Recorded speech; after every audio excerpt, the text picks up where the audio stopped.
Réponse du berger à la bergère. Le ministre des Infrastructures, du Désenclavement et des Transports a animé aujourd'hui une conférence de presse pour répondre à ses détracteurs.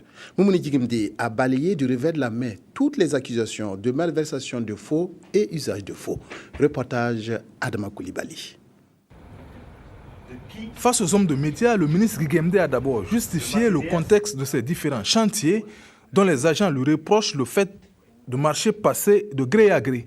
Ces travaux concernent l'aménagement de 5 rues à Wemtenga et d'autres chantiers. Le président du FASO, le premier ministre, le président du CNT, on avait suivi des élections normales. Avant qu'ils prennent fonction, on devrait s'assurer, ensemble avec leurs unités, que l'accès à leur domicile ou les lieux qu'ils fréquentent sont exemptés en grande majorité de tout danger et de tout obstacle, de manière à hypothéquer leur sécurité. Le parking dont on parle, il n'y a pas encore même de contrat signé pour développer le parking. On a dit de nettoyer pour des raisons de sécurité. Selon les collaborateurs du ministre, ces marchés n'ont pas encore été attribués, la procédure étant en cours. Ces dossiers devraient de plus passer en Conseil des ministres et le coût total est estimé pour le moment à environ 681 millions de francs CFA. Quant à la privation de peine de liberté de 4 mois dont il aurait écopé aux États-Unis, le ministre se veut catégorique. Je n'ai pas fait de prison. J'ai été arrêté et c'est tout. Et après relâché. Mais sur insistance des journalistes, voici sa réponse. Nelson Mandela a été condamné 27 ans. On l'a considéré même, je vous dis, comme un terroriste. Au début, c'était le terrorisme. Allez lire. Voilà. Voilà, donc De Gaulle aussi a été conduit comme un terroriste. S'il vous plaît, même nous qui sommes ici, là, sur la scène internationale, là, le sous-développement, là, c'est quoi? C'est une condamnation. Les questions d'immatriculation d'avions pour le Hajj 2010 et des sanctions encourues par des agents du ministère qui auraient dénoncé des responsables véreux ont aussi été évoquées. Le ministre affirme n'avoir rien à se reprocher par rapport à toutes ces situations. En tout état de cause, pourrait-il accomplir efficacement sa mission quand on sait que la grogne ne fait que toujours retentir?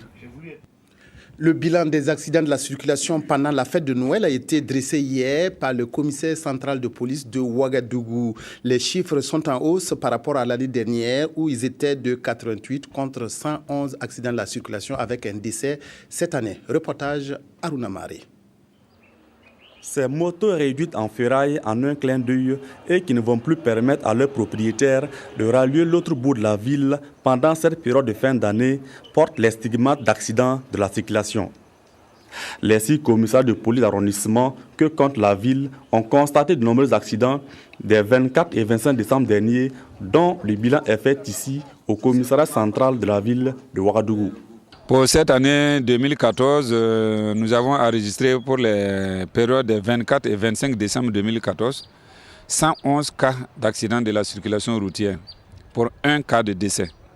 Comparativement à l'année 2013, nous assistons à une augmentation des accidents de la circulation routière parce que pour la même période en 2013, nous étions à 88 cas d'accidents de la circulation routière pour 2 décès. Les cas de décès ont diminué, mais par contre les cas d'accidents de la circulation routière ont beaucoup augmenté. Mais généralement, les cas les plus dominants, c'est les 2 roues contre 2 roues.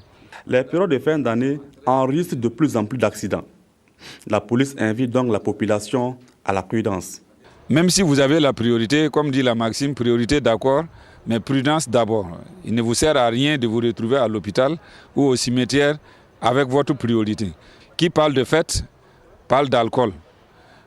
Pour ceux qui ne peuvent pas se passer de l'alcool, qu'ils en prennent modérément s'ils le peuvent, mais s'ils en prennent de trop, qu'ils fassent en sorte à ne pas se mettre au volant après, parce qu'ils deviendront une source d'insécurité pour eux-mêmes et pour les autres usagers de la voie publique. Comme à l'accoutumée, la police entend se déployer sur les carrefours dits accidentogènes de la ville durant les fêtes de fin d'année, afin, dit-elle, de contribuer à réduire les risques d'accidents.